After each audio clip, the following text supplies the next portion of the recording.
Oh, there are so many yummy vegetarian options out there. You could try like lentil soup, veggie burgers, tofu stir fry. The possibilities are endless. All right, let's talk about a secret number. If you've got a business here in North America, you have one. And nope, it's not your tax ID, it's not your phone number, but it might just be one of the most important codes you ever deal with. It's called a NAICS code, and it's basically the hidden language the government uses to, classify the entire economy. So today, we're going to decode it for you. Okay, so here's our game plan. First, we'll look at what these codes even are. Think of it like the economy's giant filing cabinet. Then, why it's a North American standard. After that, we'll get practical and talk about how to find your business's number. Then, the big one, why it's so much more than just a code. And finally, we'll see how the whole system is keeping up with the times. All right, first up, the economy's filing cabinet. Let's start right at the beginning. What in the world is an NAICS code? So, NAICS, it stands for the North American Industry Classification System. That's a mouthful, right? Basically, it's the government's master filing system for the entire economy. I mean, think about it. You have millions of businesses out there. How do you make sense of it all? Well, federal agencies use these codes to lump similar businesses together. That way they can collect, analyze, and publish a ton of statistical data. It's their way of bringing a little order to all that economic chaos. The easiest way to think about this is probably the Dewey Decimal System at a library. Remember that? It's the same idea, but for businesses. The whole thing is built as a hierarchy. You start super broad, and with each number you add, you get more and more and more specific. It's all about drilling down. And check this out. This is a perfect example of that hierarchy in action. See how the code builds? We start with just 2 digits, 4445. That's just retail trade, super broad. Then we add a digit, 441, and boom, now we're talking motor vehicle and parts dealers.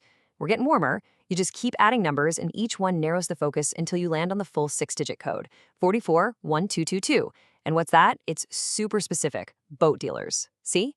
From a massive sector down to one very specific business. Okay, so that's the what. Now, let's talk about the why. I mean, why even have this system? Why go through all the trouble? Well, the biggest clue is right there in the name. North American. This whole system was a huge joint project between the US, Canada, and Mexico. And the main reason for it, to make sure everyone was speaking the same language. You want economists and governments to be able to compare statistics, right? Well, this ensures they're comparing apples to apples, not apples to oranges. It's all about creating a standard for business data across the entire continent. And when I say the entire economy, I'm not kidding. The scope here is just massive. We're talking about 20 major economic sectors. It covers pretty much everything you can think of, from agriculture and construction to manufacturing and healthcare, even information services, and yeah, your favorite local restaurant. The rule of thumb is, if it's a legal business, making money, it's got a spot in this system somewhere.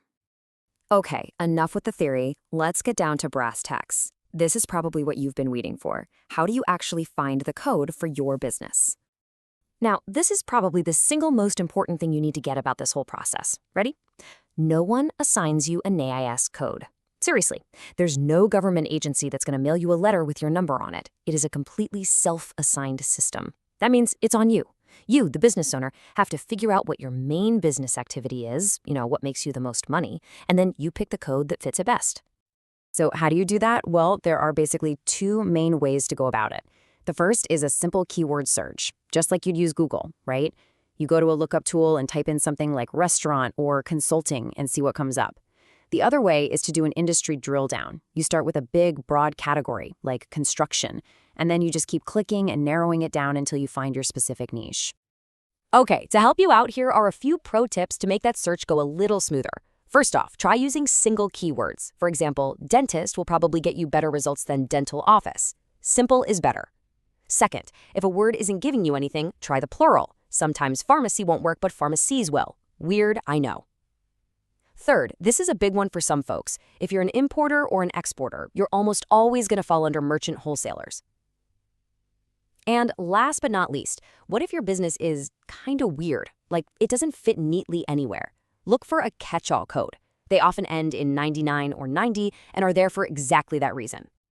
So, let's say you've done all that. You found your 6-digit number. Awesome.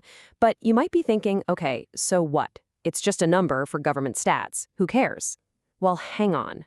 This is where we get to the real meat and potatoes. This is why this number is so much more than just a code. Okay, get this. Your NAICS code is the one thing the Small Business Administration, the SBA, uses to decide if your company qualifies as a small business. And trust me, that designation is a very, very big deal. So the SBA creates these things called size standards, and they are tied directly to each NAICS code. And here's the kicker. There's no single definition of a small business. It's not a one-size-fits-all deal. For some industries, it's all about your average annual revenue. For others, it's about how many employees you have. And these rules can be wildly different depending on your code. Let me give you a concrete example. Take a supermarket. Its NAICS code is 445110. To be considered a small business, it can have average annual revenues of up to, wait for it, $35 million.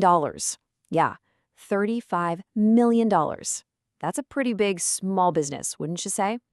But then you look at a totally different industry and the rules completely change. For a paper mill, for example, the government doesn't care about revenue. It's all about the number of employees. And a paper mill can have up to 1,250 employees and still be considered small. It just goes to show you, everything comes back to that specific 6-digit code. So let's connect all the dots here, because this is really important. Your NAICS code sets your size standard. That standard determines if you're a small business. And that status, that's the golden ticket. It unlocks access to SBA loans and, maybe even more important, literally billions of dollars in federal contracts that are specifically set aside for small businesses. That's why picking your code isn't just filling out a form. It's a huge strategic decision. I mean, the difference between two codes that sound almost the same could be a $10 million difference in your revenue cap. So yeah, your number matters. A lot. But here's the thing. This system isn't set in stone. The economy is always changing, right? New tech, new industries popping up all the time. So it only makes sense that the NAICS system has to evolve right along with it. And it really does evolve. Just look at the big update back in 2022. This was no small adjustment. They created 111 brand new industry codes. And how they do it?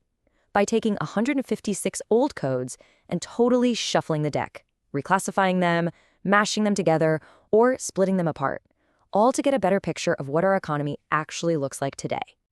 So what was the big driver behind all those changes? Well, Statistics Canada put it perfectly. They said the #1 theme was the digital economy. It makes perfect sense, right?